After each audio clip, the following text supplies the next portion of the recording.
দায়বদ্ধতা থাকে, কারণ এইখানে তারা যদি এই সড়ককে, এই তো অল্প একটি সড়ক, এই সড়ককে যদি তারা নিয়ন্ত্রণ করতে না পারে, তো আমরা দেখি যদি রাত 9টার পরে, আমাদের এখানে একটা সময়সীমা আছে, আমরা হাইওয়ে থানার ওসির সাথে আমরা 5 তারিখের পরে কয়েক দফায় বসেছিলাম, আমরা বলেছিলাম একটা নিয়ন্ত্রণ সীমার মধ্যে রাখতে, যে সকাল 9টা বা 8টা আর বিকাল 5টা।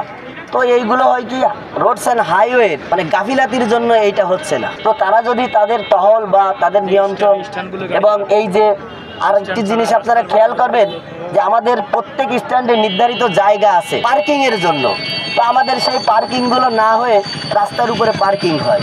তো এই যে এই পার্কিংও একটা দুর্ঘটনার কারণ। তো এইটার ব্যাপারে উদ্যোগী হবে উপজেলা প্রশাসন এবং রোডস অ্যান্ড হাইওয়ে। আমরা আশা করি রোডস অ্যান্ড হাইওয়ে এবং উপজেলা প্রশাসন এ ব্যাপারে উদ্যোগ গ্রহণ করবে।